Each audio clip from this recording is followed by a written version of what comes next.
उनका जो बाथरूम है वो जब साफ़ करने को कहा तो मुझे लिटरली रोना आ गया था, बट मैं फिर भी काम कर रहा था क्योंकि मेरे पास अगर ये काम चला गया तो मेरे पास खाने के लिए पैसे नहीं बचेंगे। मैंने फिर उनसे रिक्वेस्ट किया कि सर ठीक है आप जॉब मत लगाओ, पर एटलीस्ट जो आप मील देते हो वो मुझे सिर्फ 2 मील दे दो। उनसे खाना मांगा ना, तो वो एक टाइप से ऐसे लगा कि मैं किसी से भीख मांग रहा हूँ खाने की, और उस वक्त मैं सुसाइड करने वाला था। मेरी मंथली अर्निंग जो है वो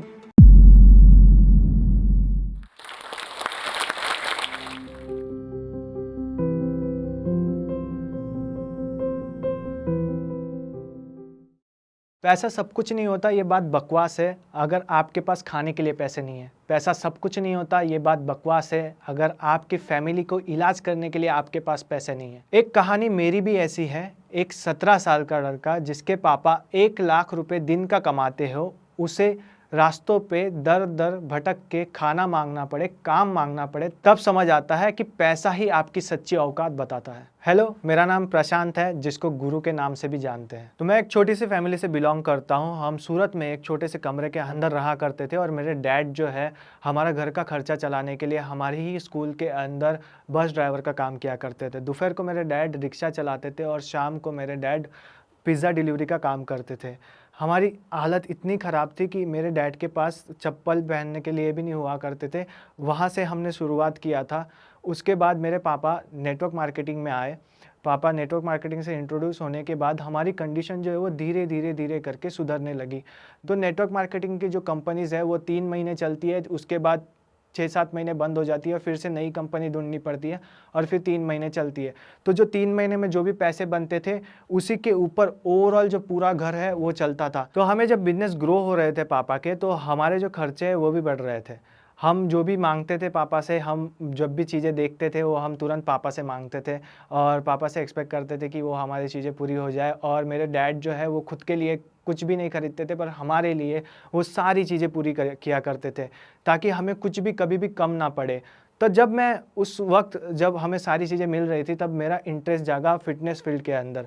तो मुझे पता चला कि अगर कुछ अच्छा करियर करना है तो bachelors in exercise sports science का कोर्स मैं कर सकता हूँ, जिसके अंदर मेरा अच्छा करियर हो सकता है। घर पे जाने के बाद मैंने मेरे डैड को बोला कि डैड मुझे फ़िटनेस फ़ील्ड के अंदर ये कोर्स करना है, बट ये जो कोर्स है अगर हमने यहाँ से किया तो वो हो नहीं पाएगा।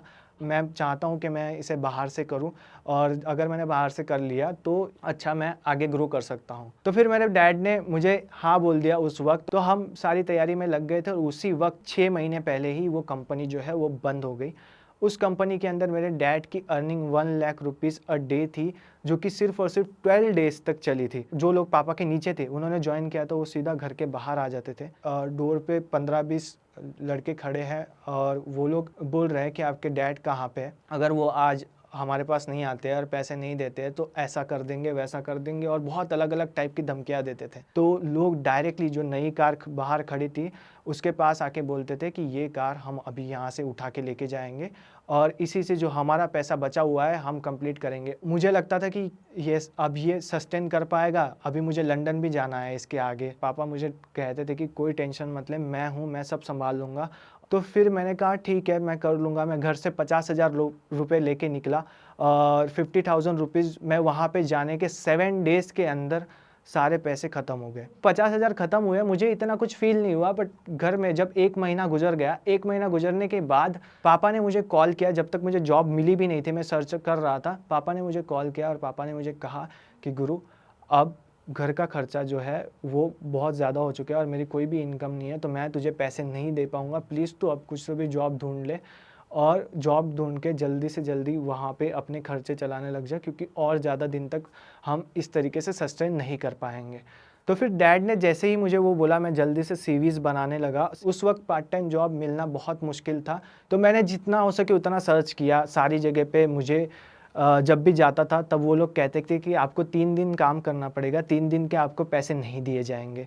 तो मैंने जब 3 दिन हुआ करते थे, 3 दिन पूरे हो जाने के बाद मैं जब उनके पास बोलता था कि मुझे अब काम दे दो, तो वो लोग 3 दिन काम करने के बाद बोल देते थे कि अभी हमारे पास वैकेंसी नहीं है, और इस तरीके से मुझे हर बार वो लोग निकाल देते थे। तो ऐसे जब 2 बार मैं निकलने के बाद मेरी हालत इस जगह पे पहुँच गई थी कि मेरे पास खाने को पैसे भी नहीं थे, तो मेरा जो एजुकेशन है, मैं जो एजुकेशन वहाँ पे करने गया हूँ, मेरे क्लासेस के अंदर मेरा थोड़ा भी ध्यान नहीं रहता था क्योंकि मेरे पास खाने को पैसे नहीं है। तो मैं कहाँ से क्लासेस के ऊपर ध्यान दे पाऊँगा, कहाँ से मेरी पढ़ाई के ऊपर ध्यान दे पाऊँगा। तो उस वक़्त मैंने ऐसा सोचा कि अभी मेरे पास कोई भी चॉइस नहीं है, मुझे आज के आज जॉब ढूँढना ही होगा और मैं कैसे भी करके जॉब ढूँढूँगा। मैं जैसे ही उस स्टोर से बाहर निकला, मैंने मेरी साइकिल उठाई, मैं जल्दी से मेरा जो घर था वहाँ पे गया, मेरे सारे सीवीज़ को कलेक्ट किया और फिर से रिटर्न आया और उसके बाद उस सिटी सेंटर के अंदर फिर से सीवीज़ बाँटना स्टार्ट किए। वहाँ पे एक ईरानी ने मुझे कहा कि मैं 3 दिन तक तुझे काम करना पड़ेगा, 1 टाइम का खाना मिलेगा और उसके बाद 3 दिन बाद तुझे जॉब दे दूँगा, अगर तू अच्छा काम करता है तो। तो मैंने 3 दिन तक वहाँ पे काम किया और मुझे 1 टाइम का खाना मिल जाता था। तो उन्होंने मुझे उनका जो बाथरूम है वो जब साफ़ करने को कहा, वो मैं फर्स्ट टाइम लाइफ़ में बाथरूम साफ़ करने वाला था और उसके लिए मुझे पैसे भी नहीं मिल रहे हैं।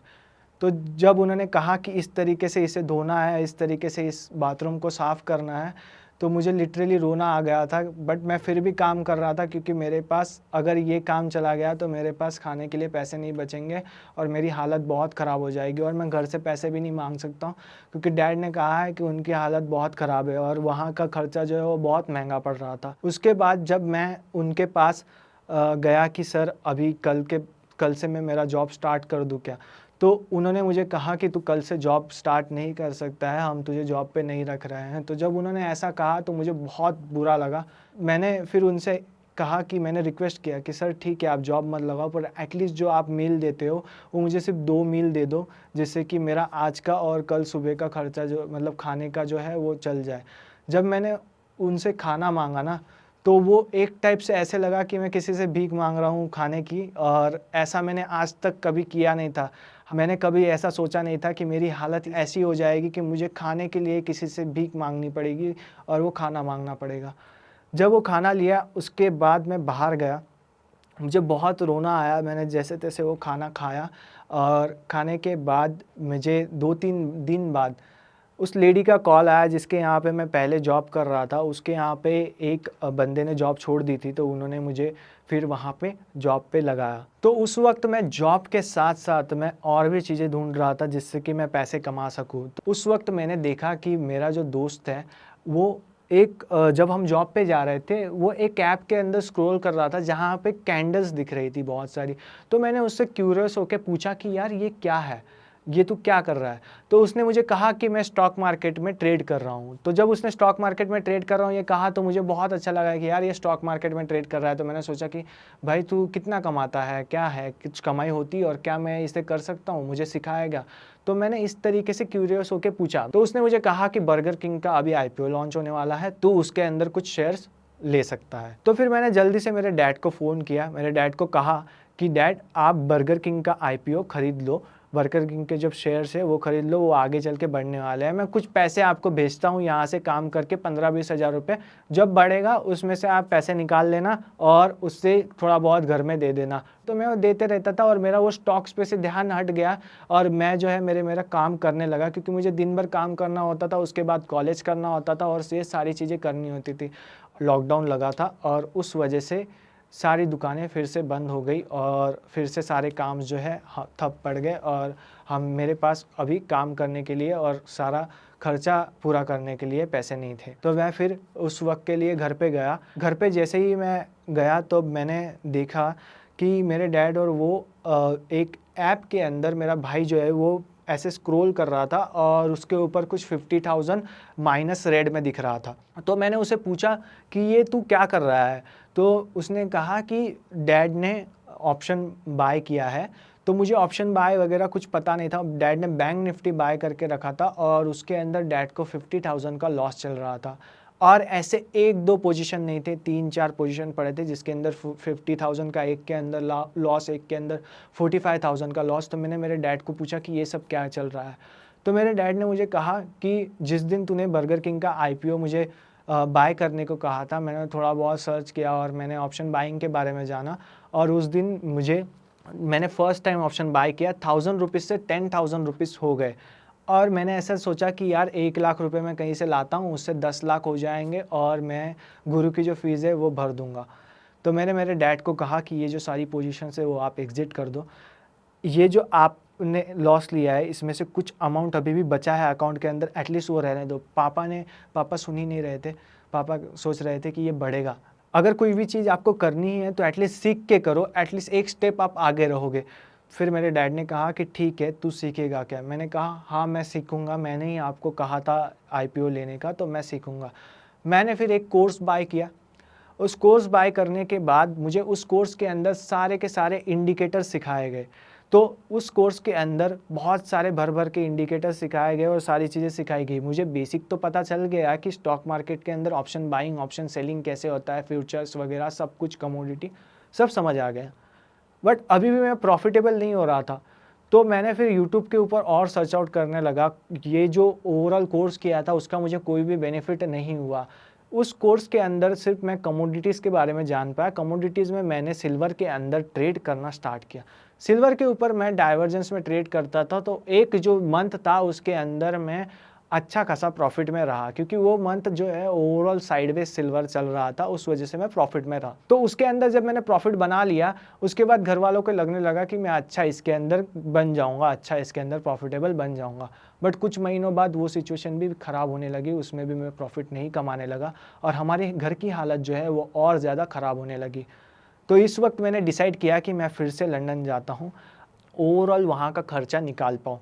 और घर पे ये ऐसी कंडीशन मैं देख नहीं सकता हूँ, क्योंकि उस वक्त घर पे ऐसी कंडीशन थी जब मैं स्टॉक मार्केट का सीख रहा था, घर पे कोई भी कमा नहीं रहा था, किसी से भी अर्निंग नहीं आ रही थी और घर के अंदर बहुत निगेटिव माहौल हो गया था और मेरे डैड को बहुत ज़्यादा स्ट्रेस हो गया था। लोगों के फ़ोन्स आते थे, धमकियों के कॉल्स आते थे, उस वजह से मेरे डैड को बहुत ज़्यादा स्ट्रेस हो गया था। तो मेरे डैड, जब हम बैठते थे तब डैड डायरेक्टली रोने लग जाते थे और सुसाइडल थॉट्स आते थे। तो मैं लंदन आया, 10 दिन हो गए। 10 दिन होने के बाद मैं मेरे मामा के लड़के से बात कर रहा था। उसने मुझे कहा, मुझे लगता है कि तुझे पता नहीं है, बट तेरे डैड को जिस दिन तू लंदन जा रहा था, फ्लाइट के अंदर था, उसी दिन हार्ट अटैक आया था। उसके एक दिन पहले तेरे डैड को कहा गया था कि वो हॉस्पिटल में एडमिट हो जाए। अगर वो हॉस्पिटल में एडमिट नहीं होते हैं तो नेक्स्ट दिन उन्हें बचा नहीं सकते हैं, अगर रात को कभी भी हार्ट अटैक आता है तो मेरे डैड ने डॉक्टर से कहा था कि सिर्फ एक दिन के लिए मुझे घर पे जाने दो। एक दिन के लिए मैं घर पे जाता हूँ, मेरे बेटे को सिर्फ लंदन के लिए जाने दो। वो अगर मैं घर पे नहीं गया और मैं हॉस्पिटल में अभी एडमिट हो गया तो वो लंदन नहीं जाएगा और फिर से वो जो सपना है उसका वो भी पूरा नहीं हो पाएगा।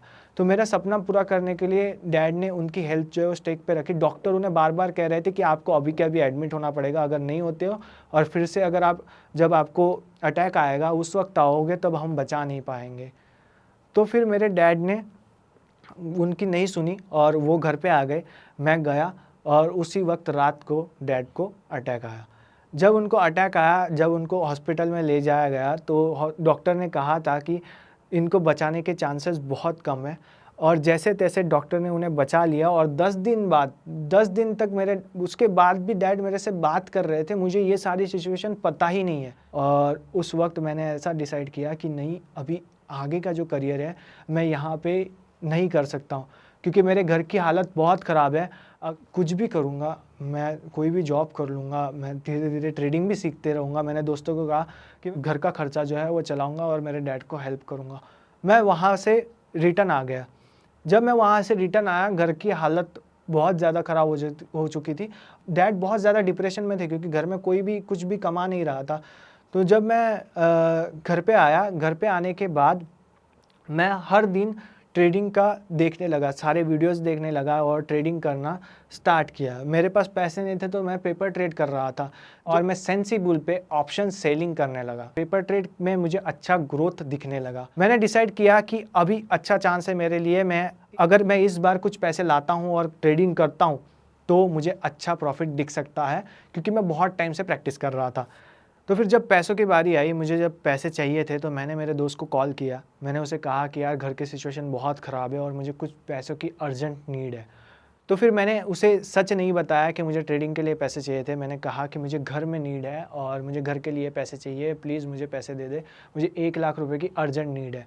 उस 1 लाख रुपए के ऊपर मैंने 3-4 महीने के अंदर, फर्स्ट मंथ तो मैं कुछ ब्रेक इवन पे था, बट अगले 3-4 महीने के अंदर मैंने 60% का रिटर्न उस 1 लाख रुपए पे बनाया, सिर्फ और सिर्फ ऑप्शन सेलिंग करके। और उसके बाद जब मैं 60,000 का रिटर्न बना चुका था, उस वक्त तक घर पे कुछ भी पता नहीं था।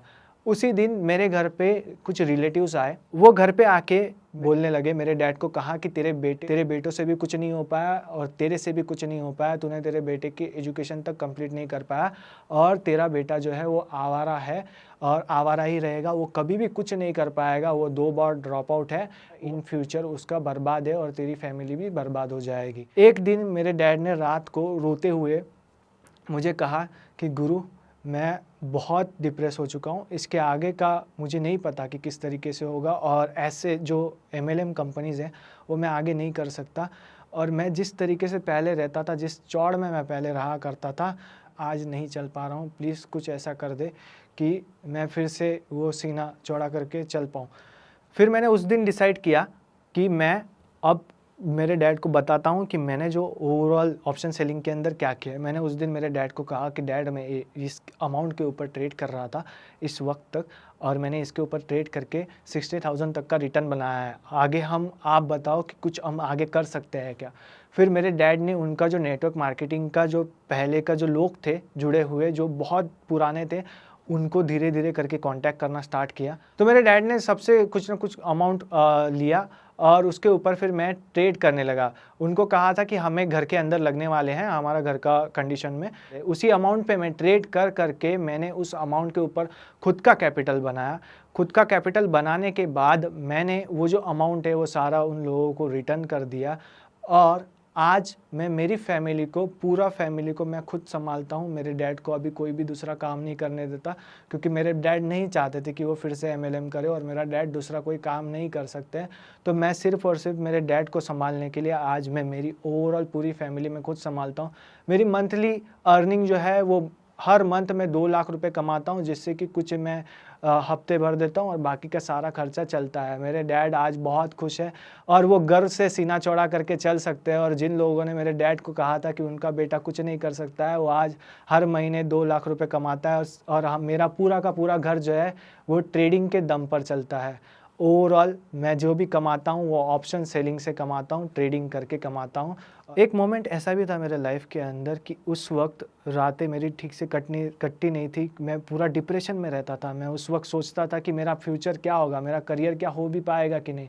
उस वक्त मैं सुसाइड करने वाला था और जिस वक्त मैं सुसाइड करने वाला था उस वक्त मैं जब जोश के वीडियोस देखता था, जोश टॉक के वीडियोस देखता था और उन सक्सेसफुल लोगों को देखता था, तो मेरा सिर्फ एक ही सपना हुआ करता था कि काश एक दिन, सिर्फ एक दिन मैं उस जगह तक पहुंच जाऊं। तो मैं सिर्फ आप लोगों को ये कहना चाहता हूं कि आप अभी जो भी सिचुएशन में हो ना, ऐसा मत सोचो कि आप इससे बाहर नहीं निकल सकते हो, क्योंकि मैं सुसाइड तक पहुंच गया था सिर्फ मेरी एक सोच, मेरा सिर्फ एक सपना कि मैं एक दिन सक्सेसफुल बन जाऊंगा। उस एक सपने की वजह से मैं आज यहाँ पे हूँ। तो आप भी एक सपना देख सकते हो और एक सपना ही है जो आपको आगे बढ़ा सकता है। पहले सपना देखना, उसके बाद उस सपने के ऊपर काम करना और आप भी मेरी तरह पहुंच जाओगे इस जगह। You might be missing out on job opportunities, but in just 2 rupees a day, you might get your dream job. Get unlimited access to daily grammar and vocabulary lessons and practice English by talking to English learners like you. The link is in the description and the pinned comments. Download the app now.